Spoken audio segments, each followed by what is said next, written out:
You're in the middle of a conversation. Someone says something that stings. Maybe it's a criticism. Maybe it's a passive-aggressive comment disguised as concern.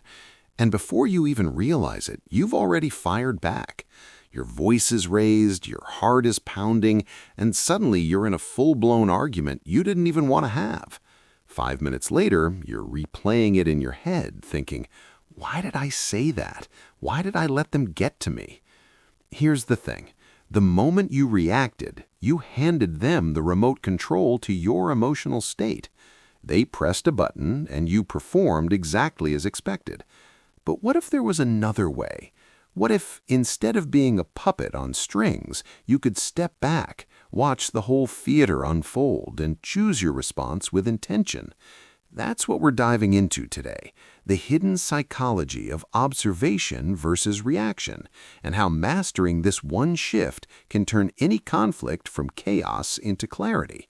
Stick around, because by the end of this, you might just recognize which type you've been and how to change the game entirely. Let's start with the most common player in the conflict arena, the instant reactor. Picture this. Someone criticizes their work in a meeting. Before the sentence is even finished, they're cutting in with justifications, excuses, defenses. Well, actually, if you knew the full context, their body tenses, their jaw tightens, and suddenly the room feels like a courtroom where they're fighting for their innocence. Sound familiar? Maybe it's you. Maybe it's your coworker. Maybe it's that one family member who turns Thanksgiving dinner into a debate tournament. Here's what's happening beneath the surface. The instant reactor operates from a place of perceived threat. Their nervous system doesn't distinguish between a snarky comment and a tiger in the wild. Both trigger the same fight-or-flight response. The amygdala, that almond-shaped cluster in the brain responsible for processing emotions, hijacks the prefrontal cortex, the part that handles rational thought. In neuroscience, they call this amygdala hijacking.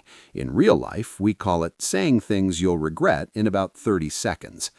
The instant reactor believes that silence equals agreement, that not defending themselves immediately means they've lost. So they react, fast, hard, and often poorly.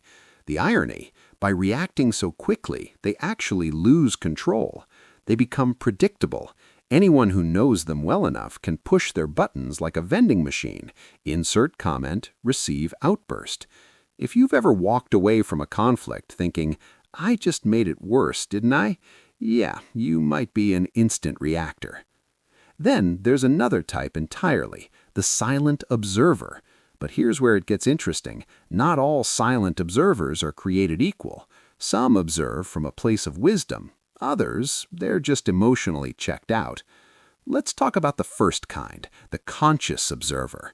Imagine someone in the exact same meeting receiving the same criticism, but instead of jumping in, they pause. They take a breath.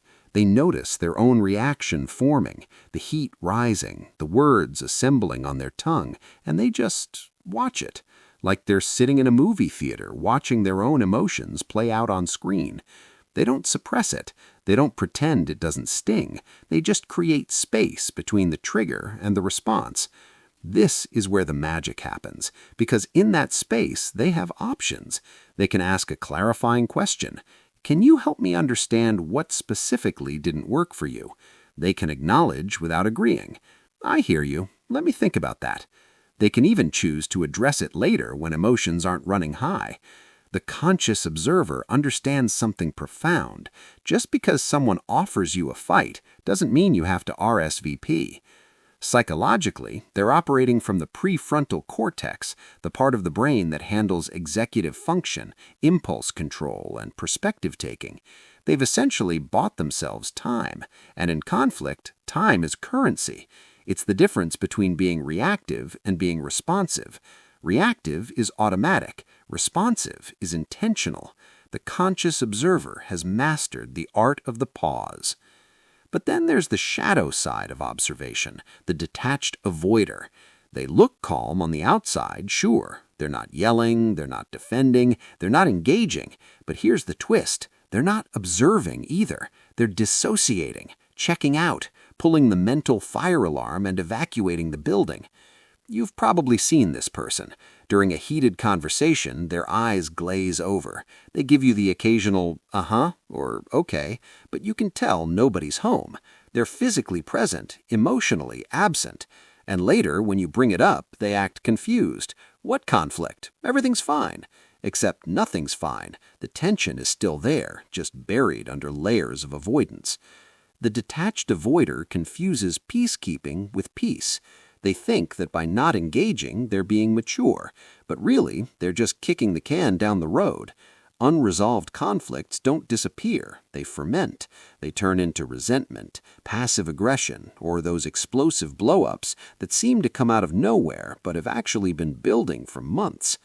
Psychologically, this often stems from early experiences where conflict was unsafe. Maybe they grew up in a household where arguments were volatile, unpredictable, scary, so they learned to disappear, to become small and quiet until the storm passed. It was a survival strategy that made perfect sense when they were 7, but now, as an adult, it's keeping them stuck, because you can't solve what you won't face. And here's where it gets really layered: the strategic observer. This is the person who's figured out how to weaponize calmness. They observe, yes. They don't react, true. But their observation isn't neutral, it's tactical. Picture a disagreement where one person is getting increasingly emotional and the other remains eerily composed. "Why are you getting so upset?" they ask, with just the right amount of condescension. "I'm just trying to have a rational conversation." They're observing your reaction not to understand you, but to use it against you. Every time you raise your voice, they get quieter. Every time you show emotion, they get more clinical. And somehow, by the end of it, you're the one who feels crazy. This is observation as manipulation.